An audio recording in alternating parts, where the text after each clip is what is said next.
Ready. ধর্ম কখনো উগ্রতা ছড়ায় না। যারা ধর্মের নাম নিয়ে উগ্রতা ছড়ায় তারা আসলে প্রকৃতপক্ষে কখনোই ধার্মিক না, তারা হচ্ছে উগ্রবাদী, তারা হচ্ছে জঙ্গি।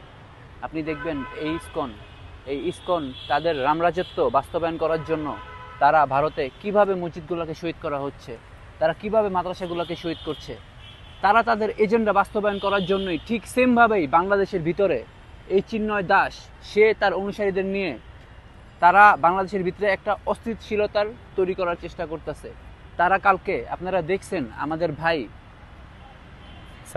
সাইফুল ইসলাম ভাই তাকে কিভাবে কিভাবে অন্যায়ভাবে নৃশংসভাবে তাকে কোপায়া তাকে জবাই করে তাকে নৃশংসভাবে হত্যা করা হয়েছে। কেন হত্যা করা হয়েছে? কারণ একটাই মাত্র কারণ, তারা চায় হিন্দুত্ববাদী রাজত্ব বাংলাদেশে কায়েম করার জন্য। এই ইসকন তারা আওয়ামী লীগের পক্ষপাতিত্ব করে বাংলাদেশের ভিতরে একটা নৈরাজ্য সৃষ্টি করার জন্য তারা পায়তারা করছে। আমরা তাদেরকে স্পষ্ট ভাষায় বলতে চাই, তোমাদের মতন জঙ্গি সংগঠনের কোনো কার্যক্রম এই বাংলার মাটিতে আমরা করতে দিব না। হিন্দু মুসলিম ভাই ভাই, আমরা কখনো হিন্দুদের বিরুদ্ধে নই, কিন্তু যারা ধর্মের নাম দিয়ে কোনো উগ্রতা ছড়াবে আমরা তাদেরকে শক্ত হাতে প্রতিরোধ করব। ইসকন হচ্ছে একটা জঙ্গি সংগঠন। আপনি দেখবেন এই ইসকনের যে এখন বর্তমানে বাংলাদেশে যে আছে চিন্ময় কুমার, সে হচ্ছে একটা নারী লিপসু। সে পিচ্ছি পিচ্ছি শিশুকন্যাদের সাথে সে লুচ্চামি করে, সে নোংরামি করে। এই ধরনের ব্যক্তি কিভাবে ধর্মগুরু হয় আমার বোধগম্য হয় না।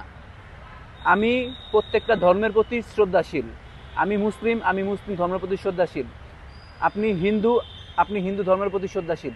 আমরা কেউ কারো বিরুদ্ধে নই, কিন্তু কেউ যদি ধর্মের নাম দিয়ে আমাদেরকে বিচ্ছিন্ন করার চেষ্টা করে, মুসলমানদের উপরে আঘাত করার চেষ্টা করে, রামরাজত্ব বাস্তবায়ন করার চেষ্টা করে এই বাংলার মাটিতে, তাহলে এই বাংলার 10 কোটি মুসলমান তাদেরকে জুতা পিটা করতে করতে বাংলাদেশ থেকে বিতাড়িত করবে।